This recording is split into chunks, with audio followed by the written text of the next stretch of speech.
Bienvenidos y bienvenidas a este programa especial de Canal 12, un programa especial que va a relatar cómo se está cumpliendo ya un aniversario más de la firma de los acuerdos de paz después de ese hecho histórico de la firma de los acuerdos que puso fin a un conflicto armado que dejó más de 70.000 personas muertas, por supuesto, cifras oficiales. Estamos precisamente ubicados aquí en la iglesia de La Palma, un pintoresco pueblo al norte de Chalatenango, donde se dio el primer encuentro, ese primer encuentro de diálogo entre el gobierno y la guerrilla de nuestro país. Un hecho histórico precisamente, un monumento histórico precisamente que se conjuga aquí entre la memoria y niños que juegan en las calles que por supuesto ignoran precisamente ese hecho que se dio aquí hace 24 años exactamente, ¿no? Cuando las dos partes beligerantes se reunieron aquí en esta iglesia para tomar el primer contacto. A lo largo de este programa especial vamos a escuchar y vamos a ver precisamente la declaración de varios actores que estuvieron vigentes y que todavía por supuesto están vigentes, pero que tuvieron un papel protagónico en la firma de los acuerdos de paz. 16 de enero de 1992, nos reunimos los salvadoreños en el gran convivio de la paz. Durante la firma de los acuerdos de paz hubo una serie de momentos que muy pocos conocen. El intento de golpe de Estado contra el gobierno del presidente Cristiani. El llamado del entonces presidente de Cuba, Fidel Castro, al FMLN para que firmara la paz.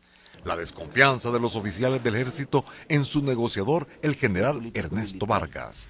Son los entretelones de una historia marcada con sangre.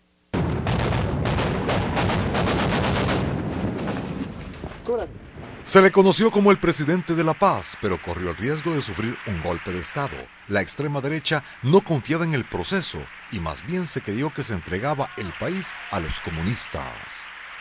No diría yo más de muerte, amenazas de golpe de Estado eran sobre todo, amenazas de golpe de Estado, de poderlo a él destituir como presidente e instaurar un gobierno de facto que podía haber puesto fin a toda expectativa o esfuerzo de paz. Ese sí era un riesgo que se corrió el presidente. Era el riesgo que el presidente corrió al jugarse, como dicen, todo por el todo. Nosotros apoyamos y respetamos el acuerdo político y la decisión político-militar. Pero un aspecto más llamativo fue el papel de convencimiento que llevó a cabo el general Vargas hacia los mandos militares, quienes dudaban del mismo Vargas y no estaban convencidos del proceso de paz. Yo voy a resumirlo, yo creo que convencer al FMLN me fue más fácil que convencer a mis compañeros. Sin embargo se logró porque el esfuerzo se hizo. Para suerte de las conversaciones de paz, el propio Fidel Castro solicitó a la Comandancia General del FMLN que firmara la paz cuanto antes. Incluso Fidel Castro felicitó a la Comandancia del FMLN. Entonces, Fidel consideró que eso era correcto. Nos expresó claramente incluso que todo aquello que pudiese permitir y garantizar que el derramamiento de sangre entre salvadoreños fuera el mínimo posible. Es aquí donde la comunidad internacional jugó un papel fundamental, comenzando por el grupo de Contadora, pasando por el Plan Arias y finalizando con el grupo de amigos. Se ejerció una presión grande sobre las partes, pero en la mesa el FMLN tomaba ventajas y sorprendía a la comisión gubernamental. Siempre había una gran diferencia entre ambas delegaciones. La guerrilla preparaba el diálogo como si fuera una batalla decisiva. El gobierno improvisaba demasiado. Y entonces muchas veces eran sorprendidos por la otra delegación. La caída del bloque soviético abonó a la causa. Mientras Estados Unidos se quedó sin contrincante en el área, no se opuso a concretar la paz. Es decir, no se entrometieron en las negociaciones. Los gringos tuvieron una virtud: no apoyar el proceso, pero no estorbarlo. Y esa etapa se da desde 1989 hasta julio-agosto de 1991. Con todas las dudas a cuestas y con los fusiles aún humeando y una mesa negociadora ya sin oxígeno, llegó el acuerdo para la firma de la paz un 31 de diciembre, para luego el 16 de enero su rúbrica: Momentos de gloria para la armonía social. Ahora El Salvador goza de mayores libertades, sin embargo aún se continúa luchando por mayor equidad social, al grado que muchos piensan que es necesario un gran segundo acuerdo de nación. Alfredo Villarreal, Canal 12. Continuamos aquí frente a la iglesia de La Palma, una iglesia, como ya le comentábamos, histórica, por supuesto, y estamos con Ana Guadalupe Martínez. Ana Guadalupe Martínez, una excomandante también del Frente Farabundo Martí, que ahora está, por supuesto, en la vida política, conoce muy bien cómo se desarrolló esa historia de la firma de los acuerdos de paz y, por supuesto, el tiempo que tomó pasar de la palabra, oiga usted, de la palabra diálogo a la negociación, ¿no? Que esa era la parte más complicada, recuerdo yo, entonces que el FMLN sí hablaba de negociación, pero el gobierno se negaba a utilizar la palabra negociación y prefería utilizar en los medios de comunicación incluso la palabra diálogo, ¿no? Para no adquirir, supongo yo, Ana Guadalupe, bienvenida, muchas gracias por estar con nosotros, para no adquirir quizás un compromiso ante las personas que no querían en ese momento llegar a una negociación o tener una negociación. Bienvenida. Bueno, gracias por la oportunidad frente a la iglesia histórica de La Palma y de esta población. Es para mí un honor hablar de eso. Fíjate, Romeo, que ni siquiera la palabra diálogo aceptaban, porque la palabra diálogo fue el presidente Duarte el que utilizó precisamente el concepto de diálogo antes que negociación para ir introduciendo que había que hablar con el adversario, que había que hablar con el enemigo, que eso era una manera civilizada de tratar de encontrar solución al conflicto y terminarlo por la vía negociada o por la vía dialogada. Así es que efectivamente fue el presidente Duarte y por eso casi le dan golpe de Estado los militares. Al presidente Duarte. Claro, porque había decidido hablar con la guerrilla.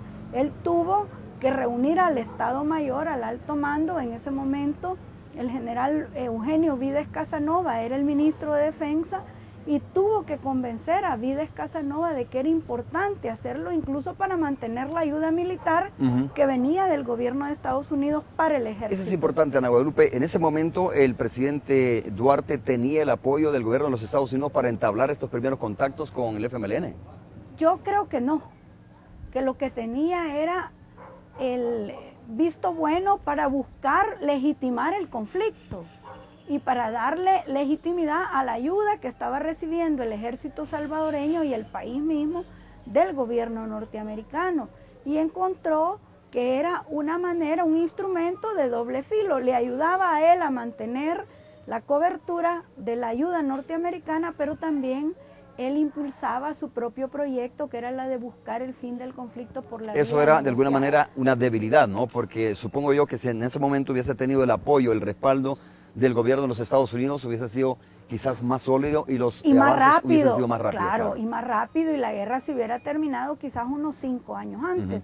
Ana Guadalupe, ahora que estamos aquí frente a la iglesia donde se dio la primera reunión, es importante preguntarte a ti, ¿qué tan difícil o qué tan fácil fue llegar a esta primera reunión con el gobierno, ¿no? Entiendo que aquí mismo estuvo en esa reunión el presidente Duarte y también estuvo Vides Casanova, que era el ministro de la Defensa en ese momento, y los principales comandantes, algunos de los principales comandantes del FMLN, ¿no? Mira, Romeo, el asunto es que todos estaban viendo el diálogo y la reunión misma como parte de la táctica de contrainsurgencia, parte de la validación de su rol frente a la guerra y de la validación de la necesidad de continuar la guerra, no precisamente de terminarla. Creo que en esa primera fase, y esta fue precisamente una reunión histórica, todos veníamos, todos, incluido el FMLN, incluido el ingeniero Duarte, y creo que fundamentalmente el ejército respaldado por el general Vides Casanova, venían con el propósito de hacer valer de que el intransigente era el otro y que había que continuar la lucha, que había que continuar la guerra. Entonces el primer diálogo en la estrategia de Napoleón Duarte era romper con algo que creía que iba a ser muy difícil, casi imposible, que el ejército le aceptara, que se viniera a sentar con los que estaban precisamente del otro lado de la raya. Si lo ves desde ese punto de vista, esta fue una victoria política del FMLN, porque en términos de validar, como tú decías, ¿no? De validarse como fuerza beligerante realmente. Mira, fue una victoria política de los dos, del ingeniero Duarte por un lado, no del ejército, del ingeniero Duarte por un lado y por el otro del propio FMLN, que hacía sentir que era una fuerza beligerante y sobre todo una fuerza guerrillera muy sólida y que tenía territorios aquí a su espalda. porque la lógica de aceptar la palma por parte del ingeniero Duarte era la facilidad con que los integrantes de la delegación del FMLN iban a bajar de esas montañas que tenemos a nuestra espalda. Que por cierto se reunieron acá en estas montañas de Chalatenango. Exactamente. Entonces sí, fue una victoria política del ingeniero Duarte como tal, que tenía en su cabeza la estrategia de la negociación, y del FMLN, que validó su fuerza militar, no la visión política de aquel momento, sino su fuerza militar. ¿Te recuerdas en esas reuniones qué es el tema central? ¿Qué reclamos habían, si se quiere, de parte del ejército y qué reclamos había de parte del FMLN? Me recuerdo perfectamente, el tema más duro, más difícil, era el tema de los derechos humanos, de la violación de derechos humanos, de las matanzas que había hecho el ejército, y sobre todo de la manera en que las víctimas eran más civiles que guerrilleros.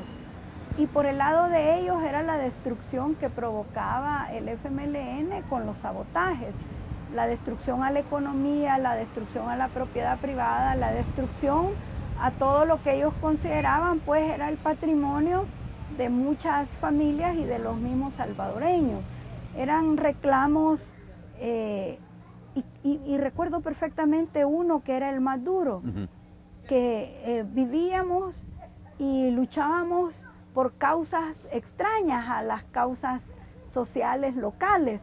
Siempre nos decían que representábamos al comunismo internacional y no precisamente que nuestra guerra tenía una causa propia, producto del autoritarismo de los gobiernos de turno que habían gobernado el país. Ana Guadalupe, tú estuviste en México en el momento de la firma de los acuerdos de paz, sí, ¿no? Sí, cómo no, claro. A ver, ¿cómo fue el ambiente ahí? Ya obviamente después a esa fecha ya había pasado mucho tiempo, muchas reuniones de diálogo, entre ellas por supuesto la Nunciatura Apostólica, ¿no? Muchas en Washington también, en Nueva York específicamente, en Nueva York, en la sede de Naciones Unidas con la mediación de Álvaro Soto. Sí, correcto. Incluso con la mediación a veces del propio secretario, ¿no? General, en las ocasiones donde había más dificultades para ponernos de acuerdo, el propio secretario general se reunía primero con una delegación, después con otra y después intentaba acercar posiciones. En Nueva York se negoció los dos temas más difíciles, que era la reducción de la Fuerza Armada a su papel que actualmente quedó plasmado en la Constitución, a la defensa del territorio y de la soberanía nacional, quitándole todas las facultades políticas que le confería la Constitución anterior, y también la creación de la nueva Policía Nacional Civil sobre la base de disolver los antiguos cuerpos de seguridad, la Guardia Nacional, la Policía de Hacienda, la Policía Nacional.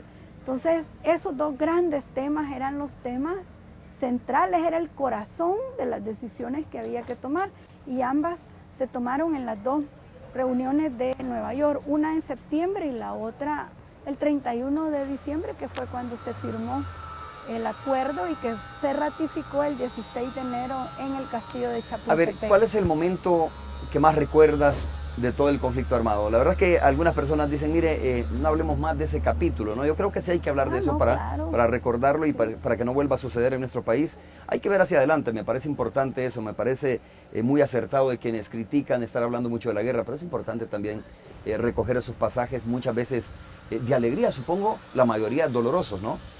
¿Cuál es tu recuerdo más profundo del conflicto armado? ¿Del proceso de negociación como tal o del conflicto? No, tu vivencia en todo el conflicto realmente. Bueno, mira. Cuando estuviste detenida probablemente. Fíjate que no, que fue la muerte de los jesuitas, porque en el momento en que nos dimos cuenta, que fue tipo 6 de la mañana, nos dimos, en el caso particular mío, me di cuenta de la brutalidad y de la irracionalidad que había alcanzado el conflicto al matar a sacerdotes que no estaban armados.